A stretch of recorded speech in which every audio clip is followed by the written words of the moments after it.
ഞാൻ വരാം. Hi, hello. എന്തൊക്കെയാണ്? ഞാൻ കഴിഞ്ഞ ദിവസം ഞങ്ങളുടെ രാവിലത്തെ കുറച്ച് വിശേഷങ്ങൾ ഷെയർ ചെയ്തിട്ടുണ്ടായിരുന്നു. അപ്പൊ ഇന്ന് വൈകുന്നേരത്തെയാണ്. അപ്പൊ ഇത് ഒരു സന്ധ്യ ആയപ്പോഴാണ് പെട്ടെന്നാണ് ഇവിടുത്തെ കാലാവസ്ഥ മാറുന്നത്. നല്ല ഇടിയും മിന്നലും കാറ്റും വന്നു. അതിന് പിന്നാലെ അതാ മഴയും വന്നു. പക്ഷെ മഴ അത്യാവശ്യമാണ്. ഭയങ്കര ചൂടാണ്. അതിന്നൊരു ആശ്വാസം എന്നുള്ള രീതിക്ക് നമുക്ക് മഴ അത്യാവശ്യമാണ്. അപ്പോൾ കുറച്ചു നേരം മഴയൊക്കെ കൊണ്ട് ഞങ്ങൾ കണ്ടു നിന്നതിന് ശേഷം ഒരു ചായ കുടിക്കാന്ന് വിചാരിച്ചു. ചായയൊക്കെ കുടിച്ച് അപ്പോൾ മൂത്ത മോനാണ്, റഹാൻ എന്നാണ് പേര്. അപ്പോൾ അവന്റെ വിശേഷങ്ങളൊക്കെ ഇങ്ങനെ പറയായിരുന്നു. വിശേഷം വേറൊന്നുമല്ല, കളിക്കാൻ പോയപ്പോൾ അവിടെയുള്ള കാര്യങ്ങളൊക്കെ ഇങ്ങനെ ഷെയർ ചെയ്യായിരുന്നു. അതിപ്പോ സ്കൂളുള്ള ടൈമിലാണെങ്കിലും അങ്ങനെ തന്നെയാണ്. എല്ലാ വിശേഷങ്ങളും ഇങ്ങനെ പറഞ്ഞുകൊണ്ടിരിക്കണം. അതൊരു കണക്കിന് നമുക്ക് കേൾക്കാനും നല്ല സുഖമാണ് അല്ലെ. അപ്പോൾ ചെറിയ ആൾ, അതായത് ഋഷി എന്നാണ് പേര്, ഋഷി ഉറങ്ങാണ്. അപ്പോൾ അതൊക്കെ കഴിഞ്ഞതിന് ശേഷം അവൻ പോയിട്ട് വർക്കൊക്കെ ചെയ്യാണ്. മൊബൈലിൽ ഇങ്ങനെ വർക്ക് വന്നുകൊണ്ടേയിരിക്കും. സമ്മർ വെക്കേഷനാന്ന് പറഞ്ഞിട്ട് കാര്യമില്ല, അത്രയും അസൈൻമെന്റും കാര്യങ്ങളും അവർക്ക് ഇങ്ങനെ വന്നുകൊണ്ടിരിക്കും. അപ്പൊ അവൻ അത് ചെയ്യുന്ന സമയത്ത് ഞാൻ കിച്ചണിൽ കുറച്ച് പണിയുണ്ടായിരുന്നു. പാത്രങ്ങളൊക്കെ ഉച്ചക്ക് കഴുകി വെച്ചതാണ്. അപ്പൊ അതൊക്കെ എടുത്തു വെക്കണം. എന്നതിന് ശേഷം രാത്രിയത്തേക്കുള്ളത് അവൻ ഉറങ്ങുന്ന സമയത്ത് ചെയ്താൽ നല്ലതായിരിക്കും. അപ്പൊ അതൊക്കെ ചെയ്ത് ഞങ്ങളുടെ കിച്ചൺ കണ്ടോ, ഒരു കുഞ്ഞു കിച്ചണാണ്. കുഞ്ഞാണെങ്കിലും ഇതേ വേണ്ടുള്ളൂ. പക്ഷെ ഈ ഒരു സ്റ്റെയർ കേസിന് അടിയിലായതുകൊണ്ട് നമുക്ക് കുറച്ചൊരു ബുദ്ധിമുട്ടാണ്. അപ്പൊ ഇത് പുറത്തായത് കൊണ്ടാണ്. നമുക്ക് മിലിറ്ററി ക്വാർട്ടേഴ്സിലാകുമ്പോൾ JCO ക്വാർട്ടേഴ്സ് എന്ന് പറയുമ്പോൾ അത്യാവശ്യം നല്ല സൗകര്യമുള്ള ക്വാർട്ടേഴ്സിന് കിട്ടും. കിച്ചൺ എന്ന് പറയുമ്പോൾ ഇത്രേ വേണ്ടുള്ളൂ. പക്ഷെ ഈ ഒരു സ്ഥലം ആയതുകൊണ്ട് മാത്രം നമുക്കൊരു ഫ്രിഡ്ജും കാര്യങ്ങളൊക്കെ വരുന്നത് കൊണ്ടൊരു ബുദ്ധിമുട്ടാണ്. അപ്പോൾ ഞാൻ അതൊക്കെ എടുത്തൊക്കെ വെക്കുമ്പോൾ വാട്ടർമെലൻ ഉണ്ടായിരുന്നു, അതൊക്കെ കട്ട് ചെയ്ത് വെച്ച് അപ്പോഴേക്കും അതാ പോയി, കറണ്ട് പോയി. അവർ ഓഫ് ചെയ്തിടുന്നാന്ന് തോന്നുന്നു. KCB-ക്കാര്, സോറി, ഇലക്ട്രിസിറ്റി ബോർഡിൽ നിന്ന് അവർ ഓഫ് ചെയ്തിടുന്നതായിരിക്കും. KCB എന്ന് പറഞ്ഞു പോകുന്നതാണ്. ഇവിടുത്തെ ഇലക്ട്രിസിറ്റിന്റെ അവർ ഓഫ് ചെയ്തിടുന്നതായിരിക്കും. അപ്പോൾ അതൊക്കെ കഴിഞ്ഞ് ഞാൻ എമർജൻസി കത്തിച്ച് വെച്ച് ഞാൻ വിചാരിച്ചു എന്നാൽ ആട്ട കുഴച്ച് വെക്കാമെന്ന് വിചാരിച്ചു. ഞങ്ങളുടെ ദേശീയ ഭക്ഷണം റൊട്ടിയാണ്. റൊട്ടി അതായത് ചപ്പാത്തിയാണ്. അപ്പം ഞാൻ അത് കുഴച്ച് വെക്കാമെന്ന് വിചാരിച്ചു. കഴിക്കുന്നുണ്ടെങ്കിൽ ഒരു ഇത്തിരി ചോറ് ഉച്ചക്ക് മാത്രം കഴിക്കും, അത് മാത്രം. അപ്പോൾ അതൊക്കെ കുഴച്ച് വെച്ചു. ഇതൊക്കെ അവൻ ഉറങ്ങുന്ന സമയത്ത് ചെയ്ത് വെച്ച് കഴിഞ്ഞാൽ നമുക്ക് പിന്നെ അവര് കൂടെ ഇരിക്കുകയോ അവരെ കൂടെ കളിക്കുകയോ കഴിപ്പിക്കുകയോ ഒക്കെ ചെയ്യാലോ എന്ന് വിചാരിച്ചു. അപ്പൊ അതൊക്കെ കുഴച്ച് വെച്ചു. അപ്പോഴത്തേക്കും പാല് വന്നിട്ടുണ്ടായിരുന്നു. ഞങ്ങൾ ഇവിടുന്ന് പുറമേന്ന് പാല് വാങ്ങിക്കുന്നുണ്ടായിരുന്നു. പശുവും പാല് വാങ്ങിക്കും. അപ്പോൾ അവര് വന്നിട്ടുണ്ടായിരുന്നു. മോൻ അത് വാങ്ങിക്കൊണ്ടുവന്നു. കറണ്ട് പെട്ടെന്ന് വരും. ഇങ്ങനെ പോയിക്കൊണ്ടേയിരിക്കും. ഇടക്ക് കാറ്റൊക്കെ വന്നാൽ മാത്രം. അത് അവർ ഓഫ് ചെയ്യുന്നതാണെന്നാണ് തോന്നുന്നത്. എന്താന്ന് വെച്ചാൽ അത് നിൽക്കുമ്പോഴത്തേക്ക് കറണ്ട് വരുന്നുണ്ട്. ഞാനത് പാത്രമൊക്കെ കഴുകിയിട്ട് തിരിച്ചു കൊടുത്തു. ചെറിയ ഋഷി ഉണ്ടെങ്കിൽ അവന് തന്നെ പാത്രം കൊടുക്കണം. അപ്പോൾ ഞാൻ അതിന്റെ ഗ്യാപ്പിൽ ഇന്നലെ വാങ്ങിയതിന്റെ കുറച്ച് ചിക്കൻ ബാക്കിയുണ്ടായിരുന്നു. അത് മസാല പുരട്ടി വെച്ചിട്ടുണ്ടായിരുന്നു. ഒന്നുമില്ല, മഞ്ഞൾ, മുളക്, ഉപ്പ്, കുറച്ച് ചിക്കൻ മസാലയും കൂടെ ഇട്ടിട്ട്, ഇഞ്ചിയൊന്നും ഇതിൽ ചേർത്തില്ല. അത് ഒന്ന് പൊരിച്ചെടുക്കാമെന്ന് വിചാരിച്ച്. പൊരിച്ചെടുക്കുന്ന എന്തിനാന്ന് വെച്ചാൽ സിമ്പിൾ ആയിട്ടുള്ള ചിക്കൻ മസാല ഉണ്ടാക്കാൻ, എന്നാൽ നല്ല ടേസ്റ്റിയാണ്. സിമ്പിൾ എന്ന് പറഞ്ഞാൽ അത്ര ഇതിലും സിമ്പിളായിട്ട് ഞാൻ വേറെ ഉണ്ടാക്കില്ല. അപ്പൊ കൂടുതലൊന്നും ഇതിന് മസാലകളായാലും അല്ലെങ്കിൽ കൂടുതൽ ഇൻഗ്രീഡിയൻസിന്റെ ഒന്നും ആവശ്യമില്ല. അപ്പൊ അതൊന്നും അവിടെ പൊരിക്കാൻ വെച്ചു. ആ സമയം കൊണ്ട് ഞാൻ വിചാരിച്ചു അതിന് വേണ്ടിയിട്ടുള്ള ഉള്ളിയും തക്കാളിയും ഒക്കെ ഉണ്ടല്ലോ, അതൊക്കെ ഒന്ന് കട്ട് ചെയ്യാന്ന് വിചാരിച്ചു. അപ്പോഴൊന്നും കറണ്ട് വന്നില്ല. കറണ്ട് വന്നില്ലാത്തതിന്റെ ബുദ്ധിമുട്ട് എന്താന്ന് വെച്ചാൽ നമുക്ക് ലൈറ്റ് ആയിട്ട് എമർജൻസി ഉണ്ടാവും, പിന്നെ എമർജൻസി ബൾബ് ആയിട്ടും ഉണ്ടാവും. ഇൻവെർട്ടർ ടൈപ്പ് ബൾബും ഉണ്ട്.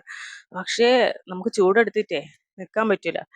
അപ്പൊ ഞാൻ ഇവിടെ വന്നിരുന്നിട്ടാണ് കട്ടിയൊക്കെ ചെയ്യുക. അപ്പൊ കുറച്ച് ഫാനിന്റെ ചോട്ടിലിരുന്നിട്ട് കട്ടിയൊക്കെ ചെയ്യാലോ. അപ്പോഴത്തേക്ക് കറണ്ട് വന്നു. കട്ട് ചെയ്ത് പകുതി ആകുമ്പോഴത്തേക്ക് കറണ്ട് വന്നു. അപ്പോൾ നമ്മൾ ചിക്കനൊക്കെ അവിടെ നല്ല രീതിയിൽ പൊരിഞ്ഞ് വരുന്നുണ്ട്. അപ്പോൾ ആ സമയത്ത് ഞാൻ വിചാരിച്ചു ഇനിയിപ്പോൾ എന്ത് ചെയ്യാം, പാലൊന്ന് ചൂടാക്കി വെക്കാമെന്ന് വിചാരിച്ചു. ഞാനിങ്ങനെ അരിക്കുന്ന എന്തിനാണെന്ന് അറിയാവോ, ഞങ്ങളെ തൊട്ടപ്പുറത്തുള്ള ഒരാളുണ്ടായിരുന്നു. അവര് എൻ്റെ അടുത്ത് പറഞ്ഞു അവരിതേപോലെ പുറത്തുനിന്ന് വാങ്ങിക്കുമായിരുന്നു പാല്. ഒരു ദിവസം നോക്കുമ്പോഴത്തേക്കിലും അതിലൊരു പുഴുവിനെ കണ്ടു. അതിനുശേഷം എല്ലായിടത്തും സംഭവിക്കണമെന്നല്ല, അതിനുശേഷം എനിക്കൊരു പേടിയാണ്. അപ്പം ഞാനിങ്ങനെ അരിച്ചു നോക്കും. അപ്പൊ അതൊക്കെ കഴിഞ്ഞ് ഞാൻ എല്ലാം കട്ട് ചെയ്തു, ഇഞ്ചിയൊക്കെ ചെയ്താക്കി വെച്ചു.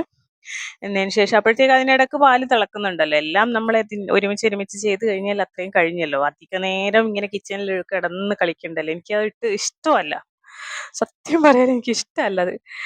അപ്പൊ ഞാൻ അതൊക്കെ കുക്കറിലിട്ടു. ഒന്നുമില്ല, ഈ ഉള്ളി, തക്കാളി, പച്ചമുളക്, അതേപോലെ ഇഞ്ചി വെളുത്തുള്ളി ഒന്ന് ചതച്ചത് ഇട്ട് കൊടുക്കുക, കറിവേപ്പില ഉണ്ടെങ്കിൽ കറിവേപ്പില ഇട്ട് കൊടുക്കുക. എല്ലാം കൂടെ ഒരുമിച്ച് മിക്സ് ചെയ്ത് നല്ല രീതിക്ക് കൈകൊണ്ടൊന്ന് ഞെരടിയെടുക്കും. പിന്നെന്താ അതിലേക്ക് മസാലപ്പൊടികളായിട്ട് മഞ്ഞൾപ്പൊടി, മുളക് പൊടി, ഉപ്പ്, അത് മാത്രമേ ഇടുള്ളൂ. നമ്മൾ ചിക്കൻ പെരട്ടുന്ന സമയത്ത് ചിക്കൻ മസാല ഇട്ടത് കൊണ്ട് അത് ഇടണമെന്നില്ല. മല്ലിയില ഉണ്ടെങ്കിൽ അതും കൂടെ ഇട്ട് കൊടുക്കുക.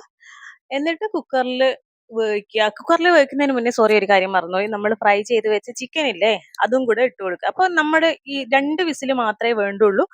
അപ്പോഴത്തേക്ക് ഈ ചിക്കൻ ഒന്നും കൂടെ സോഫ്റ്റ് ആവുകയും ചെയ്യും. അത്രയേ ഉള്ളൂ. ഇതെന്റെ അമ്മേന്റെ റെസിപ്പിയാണേ. പക്ഷെ അപാര ടേസ്റ്റ് ആണ്. നമ്മൾ ഒരുപാട് മസാലകളോ അല്ലെങ്കിൽ കൂടുതൽ ഇൻഗ്രീഡിയൻസ് ഒന്നും ചേർക്കുന്നില്ലെങ്കിലും നല്ല ടേസ്റ്റ് ആണ്. എന്റേതിന് കുറച്ച് കളറ് കുറവായിരിക്കും. കാരണം രണ്ടാൾക്കും കൊടുക്കാനുള്ളത് കൊണ്ട് മുളക് പൊടി ഞാൻ കുറച്ചേ ചേർത്തിട്ടുള്ളൂ. അത് മാത്രമല്ല, ഞങ്ങളെ പച്ചമുളക് എന്ന് പറഞ്ഞപ്പോൾ കഴിഞ്ഞ ദിവസം മാർക്കറ്റിൽ നിന്ന് നല്ല ഇവിടുത്തെ നാടൻ പച്ചമുളക് കിട്ടിയിട്ടുണ്ടായിരുന്നു. നല്ല എരിവുള്ളതായിരുന്നു. അപ്പോൾ അതൊക്കെ ചെയ്തു. അപ്പോൾ അത് വേവിച്ച് കഴിഞ്ഞപ്പോഴാണ് മോനിങ്ങനെ ഫ്രഞ്ച് ഫ്രൈസിന് കുറേ ദിവസമായി ഇങ്ങനെ പറയുന്നു. അപ്പോൾ ഞാൻ കുറച്ച് ഉരുളക്കിഴങ്ങ് ആദ്യമായിട്ടാണ് ഈ ഒരു റെസിപ്പി ട്രൈ ചെയ്യുന്നത്. അതേ കുക്കറിൽ തന്നെ വേവിക്കാൻ വെച്ചു. അങ്ങനെയാകുമ്പോൾ അതിൻ്റെ ആ ഒരു ടേസ്റ്റും ഫ്ലേവറൊക്കെ ഇറങ്ങിക്കോട്ടെ എന്ന് വിചാരിച്ചിട്ട് എന്നതിന് ശേഷം ബാക്കിയൊക്കെ ചെയ്യാമല്ലോ. അപ്പോഴത്തേക്കും ഋഷി എണീറ്റിട്ടുണ്ടായിരുന്നു. അപ്പോൾ അവർക്ക് ഞാൻ മാംഗോ ഒക്കെ കട്ട് ചെയ്ത് കൊടുത്തു. ഇവിടെ മാംഗോൻ്റെ സീസൺ ആയതുകൊണ്ട് നല്ല മാംഗോ നല്ല വില കുറവിന് കിട്ടും. അപ്പോൾ അവരത് കഴിച്ചുകൊണ്ടിരിക്കുമ്പോഴാണ് രാഘു വന്നത്. രാഘു പറയുമ്പോൾ എൻ്റെ ഹസ്ബൻഡ്, രാകേഷ് എന്നാണ് പേര്. അങ്ങനെ വിളിച്ച ശീലാണ്. അപ്പോൾ രാഘു വന്നു. അപ്പോൾ വന്നതിന് ശേഷം ഞാൻ കോഫിയൊക്കെ വെച്ച് പെട്ടെന്ന് ഇത് ഫ്രൈ ചെയ്തെടുക്കാമെന്ന് വിചാരിച്ചു. ഇത് നമ്മൾ വെന്തിട്ടുള്ള ഉരുളക്കിഴങ്ങിലേക്ക് കുറച്ച് കോൺഫ്ലോറും നമ്മുടെ കസൂരി മെത്തി ഉണ്ടല്ലോ അതും കൂടി ഇട്ടു. അതൊക്കെ ഓപ്ഷണലാണ്. കോൺഫ്ലോർ മാത്രം മതി. കോൺഫ്ലോർ ഇട്ട് നല്ലോണം നമ്മൾ ആട്ടയൊക്കെ കുഴക്കുമ്പോൾ കുഴച്ച് വെച്ച് എന്നിട്ട് കട്ട് ചെയ്തെടുത്ത് ഫ്രൈ ചെയ്തെടുക്കുകയാണ്. പക്ഷെ നല്ല ടേസ്റ്റ് ഉണ്ട്. അപ്പോൾ അതൊക്കെ ഫ്രൈ ചെയ്ത് എന്നതിന് ശേഷം ഞങ്ങൾ അവിടെ ഇരുന്ന് കോഫി കുടിച്ചു. ടേസ്റ്റ് എന്ന് പറഞ്ഞാൽ നമ്മൾ സാധാരണ ഞാൻ ഉരുളക്കിഴങ്ങ് നേരിട്ട് കട്ട് ചെയ്ത് ഫ്രൈ ചെയ്യുകയായിരുന്നു ചെയ്തത്. കോൺഫ്ലോറൊക്കെ മുക്കിയിട്ടൊക്കെ പൊരിച്ചെടുക്കുകയായിരുന്നു ചെയ്തത്. പക്ഷെ അത് പെട്ടെന്ന് തന്നെ നമ്മൾ എന്താ പറയുക തണുത്ത് പോകുന്ന മാതിരി തോന്നും. പക്ഷെ ഇത് നല്ല ക്രിസ്പി ആയിട്ട് ഇരിക്കുന്നുണ്ട് കുറേ സമയം. അപ്പം ഞങ്ങൾ അവിടെ വട്ടമേശ സമ്മേളനം പോലെ ഇരുന്ന് കഴിച്ചു. ഋഷിയും കഴിക്കും ഇങ്ങനത്തെയൊക്കെ. അപ്പോൾ അവനും ഇരുന്ന് കഴിച്ചു. അപ്പോൾ അതൊക്കെ കഴിഞ്ഞതിന് ശേഷം അവർ ഓരോരുത്തരുടെ പണിയിലേക്ക് പോയി. ഓരോരുത്തരുടെ പണി വേറെ ഒന്നുമല്ല, മോന് റഹാൻ എഴുതാനുണ്ടായിരുന്നു. ഋഷി ഇങ്ങനെ കളിക്കുകയായിരുന്നു. ഋഷീൻ്റെ കൂടെ രാഘു കളിക്കുകയാണ്. അപ്പം ഞാൻ ഇനിയിപ്പോൾ അടുത്ത പരിപാടി എന്താണെന്ന് വെച്ചാൽ ചപ്പാത്തി ഉണ്ടാക്കണം. കറി നമ്മൾ ഉണ്ടാക്കി വെച്ചല്ലോ, ചിക്കൻ ഉണ്ടാക്കി വെച്ചു. അപ്പം ഞാൻ റൊട്ടിയൊക്കെ പെട്ടെന്ന് പരത്തുന്നതിനനുസരിച്ച് ചുട്ടെടുക്കുകയാണ്. ചുട്ടെടുക്കുക. ഈ ചപ്പാത്തി ഇടുന്ന സമയത്താണ് നമ്മൾ അടുക്കളയിൽ നിന്ന് ഭയങ്കരമായിട്ട് നമ്മളും കൂടെ അതിൻ്റെ കൂടെ വെന്ത് തോന്നുക. കാരണം ഭയങ്കര ചൂടാന്ന് പറഞ്ഞില്ലേ, അതുകൊണ്ട്. അപ്പോൾ അതൊക്കെ കഴിഞ്ഞ് ഞങ്ങളെല്ലാവരും കൂടെ ഇരുന്ന് കഴിച്ചു. ഇങ്ങനെ നിലത്തിരുന്ന് കഴിക്കുന്നതിന് ഒരു സുഖമാണ്. പക്ഷെ എനിക്ക് ഇവരൊക്കെ ഇരിക്കുന്ന മാതിരി ഇങ്ങനെ ചമ്രം പടിഞ്ഞിരിക്കാനൊന്നും പറ്റൂല. കുറച്ച് നേരം ഇരിക്കുമ്പോഴത്തേക്കിലും ഒരു കാലൊക്കെ തെറിക്കുന്ന മാതിരി തോന്നും. അപ്പോൾ അതൊക്കെ കഴിഞ്ഞ് എല്ലാവരും ഫ്രഷായി കിടക്കാൻ പോയി. ഋഷിയാണെങ്കിൽ അത്ര വേഗം ഒന്നും ഉറങ്ങൂല. അവൻ സന്ധ്യക്കൊക്കെ കിടന്ന് ഉറങ്ങുന്നത് കാരണം നമ്മൾ പിടിച്ചു വെച്ച് കിടത്തി ഉറക്കണം. അപ്പോൾ ഇന്നത്തെ വിശേഷം ഇത്രയൊക്കെ ഉള്ളൂ.